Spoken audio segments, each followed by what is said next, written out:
ഇപ്പോൾ BDJS കേന്ദ്ര committee യോഗത്തിന് ശേഷം മാവേലിക്കരയിൽ BDJS സംസ്ഥാന അധ്യക്ഷൻ തുഷാർ വെള്ളാപ്പള്ളി മാധ്യമങ്ങളെ കാണുകയാണ്. തത്സമയ സംപ്രേഷണത്തിലേക്ക്. ആരുമായി ചർച്ച ചെയ്തിട്ടില്ല. BDJSന്റെ നേതൃത്വത്തിൽ ഒരു ചർച്ചകളും ഇതുവരെ ആരുമായി ചെയ്തിട്ടില്ല.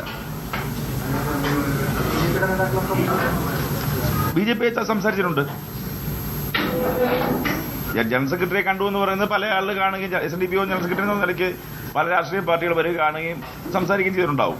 BDJSുമായി കമ്മ്യൂണിസ്റ്റ് പാർട്ടിയോ കോൺഗ്രസ് പാർട്ടിയുമായിട്ട് ഒരു ഒഫീഷ്യലായി ചർച്ച നടത്തിയിട്ടില്ല. എന്തോ അല്ലല്ല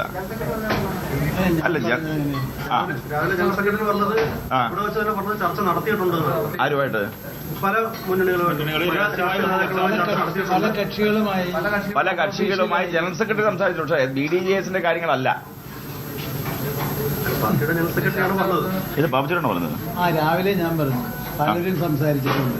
പലരും സംസാരിച്ചത് ഒഫീഷ്യലായിട്ടും അൺഒഫീഷ്യലായിട്ടാണ്. ഓപ്പണായിട്ട് BJPക്കാർ സംസാരിച്ചിട്ട് ഉമ്മൻചാണ്ടിനായിട്ട് സംസാരിച്ചു. അപ്പൊ ഇങ്ങനെയൊക്കെ സംസാരിച്ചിട്ടുണ്ടെങ്കിൽ അവൾ ഒരു തീരുമാനം എടുത്തിട്ടില്ല. ഞങ്ങൾ തീരുമാനം എടുത്തു വരുന്നുണ്ട്. ഞങ്ങളുടെ പാർട്ടി സംഘടന കെട്ടിപ്പടുക്കും. അതായത് ഈ ചർച്ചകൾ നടത്തിയില്ല എന്ന് ഇരു പാർട്ടികളുടെ അധ്യക്ഷന്മാർ പറഞ്ഞു. പക്ഷേ BDJSന്റെ ആൾക്കാർ പറഞ്ഞത് രഹസ്യമായിട്ട് ചർച്ചകൾ നടത്തി. പക്ഷേ ഈ വന്ന ആൾക്കാരെ ബലിയാടാക്കാൻ വേണ്ടി ഞങ്ങൾ ഇപ്പോൾ പേര് പുറത്തുവിടുന്നില്ല. രഹസ്യമായിട്ടുള്ള ചർച്ച നടക്കുന്നത് രഹസ്യമല്ലേ, അത് മീഡിയ പറയാനുള്ളതല്ലോ. അല്ല, ഇങ്ങനെ ചർച്ച നടന്നിട്ടില്ലെന്ന് ഇപ്പൊ രണ്ട് പാർട്ടിക്കാരും ഞങ്ങൾ പറയേണ്ട ആവശ്യമില്ല. അതിപ്പം ഞങ്ങളുടെ ഇവിടെ തുറന്നു കാട്ടി ഓരോരുത്തരും ആര് വന്നു ആര് വന്നില്ല എന്ന് പറയേണ്ട കാര്യമില്ലല്ലോ. BDJSനെതിരെ ഒരു ചോദ്യമായിട്ട് വരുമ്പോൾ ഞങ്ങൾ ഫേസ് ചെയ്തോളാം. അതൊരു പ്രശ്നമല്ല. ഇതിപ്പോഴുള്ള വിവാദങ്ങൾ പാർട്ടിയെ ബാധിക്കില്ല. ഞങ്ങൾ ബാധിക്കില്ലല്ലോ. ഇത്രയും വലിയ വിവാദം മൊത്തം ഉണ്ടാക്കിയിട്ടെന്ത് 5,25,000 മെമ്പർമാരായത്? ഇവിടെ മിസ് കോളോ അല്ലെന്നുണ്ടെങ്കിൽ ഒരു ടെക്നോളജി ഉപയോഗിക്കാതെ ഒരു ഹാർഡ് കോപ്പി പേപ്പറിൽ എഴുതി കൊണ്ടുതന്നിരിക്കുന്നതാണ് 5,25,000. അത് 10 ലക്ഷം കഴിയും അടുത്ത 15-ാം തീയതി കഴിയുമ്പോൾ. വിവാദങ്ങൾ കൊണ്ട് കൂടുതൽ ഗുണകരമായി എന്നുള്ളതല്ലാതെ ഒരു കുഴപ്പം ഞങ്ങൾക്ക് ഉണ്ടായിട്ടില്ല. ഇന്നത്തെ ഈ യോഗത്തിൽ മറ്റെന്തെങ്കിലും തീരുമാനങ്ങൾ ഉണ്ടായിട്ടുണ്ടോ? ഈ ഒരു മെമ്പർഷിപ്പ് ക്യാമ്പയിൻ കാര്യം ആദ്യം സംഘടന ഉണ്ടാകാതെ ഞങ്ങൾക്ക് ഇപ്പം ഈ പറയുന്ന UDFുമായോ LDFുമായോ അല്ലെങ്കിൽ BJPയുമായോ സംസാരിക്കണമെങ്കിൽ ഞങ്ങളുടെ സംഘടനയുടെ വലിപ്പം അവരെ കാണിക്കാതെ ചുമ്മാ ഒരു പേപ്പർ സംഘടനയായിട്ട് പോയി സംസാരിക്കാൻ വല്ല അർത്ഥമുണ്ടോ? ആരുമായി ഒരാളുമായി അയിത്തമില്ല.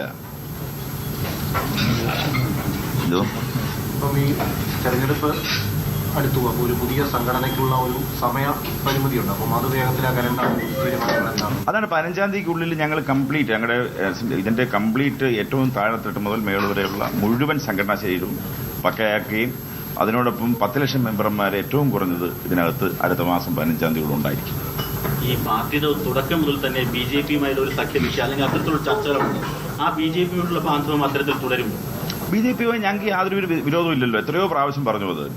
കാര്യം BJPക്ക് വേണ്ടിയാണ് ഈ രാഷ്ട്രീയ പാർട്ടി ഉണ്ടാക്കുന്നതെന്ന് വരെയുള്ള വ്യാഖ്യാനം ഇവിടെ മുഴുവൻ കൊടുത്തത് ആരാണ്? ഇവിടുത്തെ കോൺഗ്രസും കമ്മ്യൂണിസ്റ്റ് പാർട്ടിയുമാണ്. ഞങ്ങളെ സംബന്ധിച്ചോളം ഞങ്ങൾ തുറന്ന പുസ്തകമാണ്. ആരുമായി സഹകരിക്കാൻ തയ്യാറാണെന്ന് പല പ്രാവശ്യം പറഞ്ഞിട്ടും അതല്ല എന്ന് പറയുന്നത് ഇവിടുത്തെ രാഷ്ട്രീയക്കാരാണ്. പക്ഷേ എങ്കിൽ പോലും ഇവരെത്രയും കൂടുതൽ മൈക്രോ ഫൈനാൻസും അതുപോലെ തന്നെ എന്തൊക്കെ ആക്ഷേപങ്ങൾ ഇതിനെക്കുറിച്ച് പറയാൻ കഴിയുമോ അത് മുഴുവൻ പറഞ്ഞിട്ട് പോലും ഇത്രയും ലക്ഷം മെമ്പർമാരെടുക്കണമെന്നുണ്ടെങ്കിൽ കേരളത്തിലെ ജനങ്ങൾക്ക് ഇതിൽ വിശ്വാസമുള്ളതുകൊണ്ടാണ്. ഇന്ന് എത്ര രാഷ്ട്രീയ പാർട്ടിക്ക് 5 ലക്ഷത്തിന് മുകളിൽ മെമ്പർമാർ കേരളത്തിലുണ്ട്? ഇത് യാതൊരുവിധ മാധ്യമങ്ങളിലോ അല്ലെങ്കിൽ ഒരു ബഹളവുമില്ലാതെ ഒരു തരത്തിലുള്ള ടെക്നോളജി ഉപയോഗിക്കാതെ ആളുകൾ ഒരു ഫോം ഫില്ല് ചെയ്യണമെങ്കിൽ ഏറ്റവും കുറഞ്ഞത് 10, 20, 25 മിനിറ്റ് വേണം.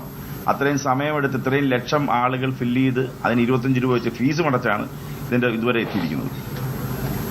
അല്ല, ഇത്തരത്തിൽ ഈ BJPയുമായിട്ടുണ്ടായിരുന്ന ഒരു അതാണ് ഈ BDJSന്റെ ഒരു ഉത്ഭവത്തെ കുറിച്ച് തന്നെ ഉണ്ടായ ചർച്ചകളും അല്ല, ഒരിക്കലും അല്ലല്ലോ. അതൊക്കെ ചുമ്മാ അത് ചില ആളുകളുടെ പറഞ്ഞെന്നുള്ളതല്ല. എന്ത് കാര്യം? സമത്വ മുന്നേറ്റ യാത്ര നടക്കുകയും അതിലെല്ലാ സമുദായത്തിലുള്ള ആളുകളുടെ ഭൂരിപക്ഷ സമുദായത്തിന്റെ ഐക്യത്തോടുകൂടെ ഇവിടെ സാമൂഹ്യ നീതിക്ക് വേണ്ടി ഒരു രാഷ്ട്രീയം ഇവിടെ ഉണ്ടാകുകയുണ്ടായത്. അതിന് വ്യാഖ്യാനിച്ചതും അത് BJPക്ക് വേണ്ടി ഉണ്ടാക്കുന്നതും BJPയുമായിട്ട് സഹകരിച്ചാണ് ഇത് മുഴുവൻ ചെയ്യുന്നതെന്നൊക്കെയുള്ള പല തരത്തിലുള്ള വാർത്തകൾ വന്നല്ലോ. അല്ല, ഈ സ്ഥാനമാനങ്ങളെ ചൊല്ലിയുണ്ടായ പ്രശ്നങ്ങളാണ് BJPയും BJDSും തമ്മിൽ അകലാൻ അത്തരത്തിലാണ് വാർത്തകൾ പ്രചരിക്കുന്നത്. വാർത്തകൾ കൊടുക്കുന്നവരെ നിങ്ങളല്ലേ? ഞങ്ങളാരെങ്കിലും പറഞ്ഞോ? ഞങ്ങളാരെങ്കിലും സ്ഥാനത്തിന് കാര്യം ഞാൻ ഏതായാലും മത്സരിക്കാനില്ലെന്നും MP ആകാൻ MLA ആകാൻ ഇല്ലെന്നുള്ള പല പ്രാവശ്യം പറഞ്ഞിട്ടും സമ്മതിക്കാത്തതാരാ? ഇവിടുത്തെ രാഷ്ട്രീയക്കാരല്ലേ പറയുന്നത്? അല്ലെങ്കിൽ ഇവിടുത്തെ മാധ്യമങ്ങൾ ഉണ്ടാക്കുന്ന സൃഷ്ടിയല്ലേ ഇത്? ഞങ്ങൾ ആര് പറഞ്ഞു? ആരെങ്കിലും സ്ഥാനം ചോദിച്ചിട്ട് വേണ്ട തരാൻ. എന്തോ മത്സരിക്കാതെ ഒരു സ്ഥാനങ്ങളും വേണ്ട. ഞാൻ പറഞ്ഞിട്ട് വളരെ വ്യക്തമായി പറഞ്ഞിട്ടുള്ള ഒരു തരത്തിലുള്ള പാർലമെന്ററി മോഹവും എനിക്കില്ല. ഞാൻ BDJSന്റെ ചെയർമാനായിരിക്കണം, എല്ലാവരും ആവശ്യപ്പെട്ടതനുസരിച്ച് ഞാൻ ഇരിക്കുന്നു, സംഘടന വളർത്തുന്നു. ഇതിനകത്ത് കഴിവുള്ള നേതാക്കന്മാരെ നാളെ ഈ ഭരണങ്ങളിൽ കൊണ്ടുവരും. BDJSന്റെ പ്രസിഡന്റ് സംബന്ധിച്ച് പ്രസിഡന്റ് സ്ഥാനം സംബന്ധിച്ച് ആദ്യം കൊടുത്ത പത്രപരസ്യത്തിൽ സുഭാഷ് പേരാണുള്ളത്. എന്താ വിവാദം? ഒരു വിവാദമുള്ള കാര്യമില്ല. അത് രജിസ്ട്രേഷന് വേണ്ടിയിട്ട് കൊടുത്തിട്ടുള്ള ഒരു പേപ്പർ, അതിന് അഡ്വർടൈസ്മെന്റ് വന്നു, അത്രേ ഉള്ളൂ. അതിനകത്ത് അപ്പുറത്തേക്കുള്ള ഒരു കാര്യമില്ല. അത് മാധ്യമങ്ങൾ ചുമ്മാ സൃഷ്ടിച്ചതായിട്ട് വലിയ പ്രശ്നമാണ്. അവിടെ പ്രശ്നം, ഇവിടെ പ്രശ്നം ഉണ്ടാക്കിയത്. അതിന്റെ ഞങ്ങളുടെ മിനിറ്റ്സ് കൊടുത്താൽ മതിയല്ലോ, അത്രേ ഉള്ളൂ. അതിപ്പോ ഏത് രാഷ്ട്രീയ പാർട്ടിയും ഇന്നിരിക്കുന്ന നേതാവ് അടുത്ത ആള് മാറുമ്പോൾ സമയത്ത് ഇപ്പൊ ഞാൻ മാറുമ്പോഴും അപ്പോഴും അതിന്റെ മിനിറ്റ്സ് കൊടുത്ത് കഴിയുമ്പോൾ അടുത്ത ആളാവും. വേറെ ഒന്നുമില്ല.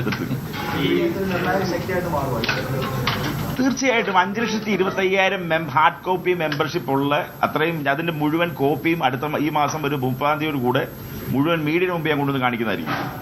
ഒരു പുതിയ പാർട്ടി വരുമ്പോൾ സ്വാഭാവികമായും മറ്റു പാർട്ടികൾ എതിർക്കുന്നത് സാധാരണമാണ്. അത്തരത്തിൽ ഒരു ശ്രമം BDJSനെയും എല്ലാ നിങ്ങൾ കാണുന്നതിൽ എല്ലാ ദിവസവും എങ്ങനെയൊക്കെ ഏതൊക്കെ തരത്തിൽ ആക്ഷേപിക്കാൻ കഴിയുമോ അതിന്റെ പരമാവധി ചെയ്തു. പക്ഷെ എന്നിട്ടും ഇതിന്റെ വളർച്ച ഓരോ ദിവസവും മുമ്പോട്ടാണ്. ഒരു നോട്ടീസോ ഒരു പോസ്റ്ററോ ഇല്ലാതാണ് ഇത്രയും ലക്ഷം ആളുകൾ മെമ്പർഷിപ്പ് എടുക്കുന്ന സത്യാവസ്ഥ മനസ്സിലാക്കണം. ഇതൊരു പൊളിറ്റിക്കൽ പാർട്ടിക്കും ഇന്ത്യ ചരിത്രത്തിൽ തന്നെ ഇത്രയും പെട്ടെന്ന് ഇത്രയും വലിയൊരു ഗ്രോത്ത് ഉണ്ടായേക്കാണും എന്നെനിക്ക് തോന്നുന്നില്ല. BDJS ഒരു രാഷ്ട്രീയ പാർട്ടിയായി മാറി തീർച്ചയായും കേരളത്തിലെ രാഷ്ട്രീയ സാഹചര്യം വിലയിരുത്തുന്നുണ്ടാവും. ഈ വരുന്ന നിയമസഭാ തെരഞ്ഞെടുപ്പിൽ BJP അക്കൗണ്ട് തുറക്കുമെന്ന് പ്രതീക്ഷിക്കുന്നു. ഇപ്പോഴത്തെ അവസ്ഥ ഏതാണല്ലോ അവരുടേതും. അക്കൗണ്ട് തുറക്കുക എന്നുള്ളതല്ല, അവർക്ക് അതിൽ നല്ല രീതിയിൽ സീറ്റ് കിട്ടാവുന്ന രീതിയിലുള്ള ഒരുപാട് സാഹചര്യം മുമ്പിലുണ്ട്. BDJS ഒപ്പം ഇല്ലാതെ അവർക്ക് അക്കൗണ്ട് തുറക്കാൻ പറ്റുമെന്ന് തോന്നുന്നു. അവരല്ലാതെ തന്നെ ഇപ്പം ചെറിയ സഹകരണമൊക്കെ അവിടെ ഇവിടെ ഉണ്ടായപ്പോൾ തന്നെ എന്തും വേണ്ടി വോട്ട് കിട്ടിയിട്ടുണ്ട്. അതൊക്കെ വരാൻ വേണ്ടി പോകുന്ന. ഇതിനുശേഷം സംസ്ഥാന അധ്യക്ഷൻ തുഷാർ വെള്ളാപ്പള്ളി മാധ്യമങ്ങളെ കാണുകയാണ്. BDJS BJPയുമായി ചർച്ച നടത്തിയിട്ടുണ്ട്. എന്നാൽ കോൺഗ്രസുമായോ CPIയുമായോ യാതൊരു വിധത്തിലുള്ള ചർച്ചയും നടത്തിയിട്ടില്ല. രഹസ്യ ചർച്ചകൾ നടത്തിയിട്ടുണ്ടെങ്കിലും അത് പരസ്യമാക്കേണ്ട ആവശ്യമില്ല. ജനറൽ സെക്രട്ടറി പല കക്ഷികളുമായും ചർച്ച നടത്തിയിട്ടുണ്ടാകും. എന്നാൽ അത് BDJSനെ കുറിച്ചായിരിക്കുകയില്ല എന്നും തുഷാർ വെള്ളാപ്പള്ളി പറഞ്ഞു. കൂടുതൽ വിവരങ്ങളുമായി ഷൈജു ചേരുന്നു മാവേലിക്കരയിൽ നിന്ന്. ഷൈജു, എന്തൊക്കെയാണ് വിവരങ്ങൾ? 5,25,000 അംഗത്വം എടുത്തു എന്ന കാര്യം ഇന്നത്തെ യോഗം വിലയിരുത്തി എന്നാണ്. ഈ അടുത്ത മാസം 10-ാം തീയതിക്ക് ശേഷമേ പുതിയ ധാരണകൾ സംബന്ധിച്ചും നിയമസഭാ തെരഞ്ഞെടുപ്പിലെ പാർട്ടി നിലപാട് സംബന്ധിച്ചും ഒരു തീരുമാനത്തിലെത്താൻ BDJS തീരുമാനിച്ചിട്ടുള്ളൂ. അല്ലാതെ BDJSന്റെ നേതൃത്വത്തിൽ ഒരു രഹസ്യ ചർച്ചയും ആരുമായും നടത്തിയിട്ടില്ല. ചർച്ച നടത്തിയത് SNDP യോഗം ജനറൽ സെക്രട്ടറിയെ പലരും വന്ന് കണ്ടിട്ടുണ്ടാവും. എന്നാൽ രഹസ്യ ചർച്ച നടത്തുക എന്നതല്ല, രാഷ്ട്രീയ പാർട്ടി എന്ന അടിസ്ഥാനത്തിൽ പലരുമായും ചർച്ച നടത്തിയിട്ടുണ്ടാവും.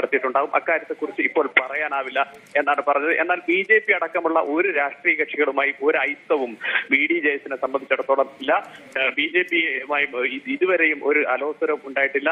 പാർട്ടി രജിസ്ട്രേഷൻ സംബന്ധിച്ച് ഒരു അവ്യക്തതയും ഇല്ല എന്നും തുഷാർ വെള്ളാപ്പള്ളി വ്യക്തമാക്കി. അതോടൊപ്പം തന്നെ ഷൈജു, BDJS-BJPയുമായി ചർച്ച നടത്തിയിട്ടുണ്ട്. കോൺഗ്രസോ CPIയുമായോ ചർച്ച നടത്തിയിട്ടില്ല. 5,55,000 അംഗങ്ങൾ BDJSലുണ്ടെന്നും സംസ്ഥാന അധ്യക്ഷൻ തുഷാർ വെള്ളാപ്പള്ളി മാധ്യമങ്ങളോട് പറഞ്ഞു. വിവരങ്ങൾ നൽകുകയായിരുന്നു ഷൈജു.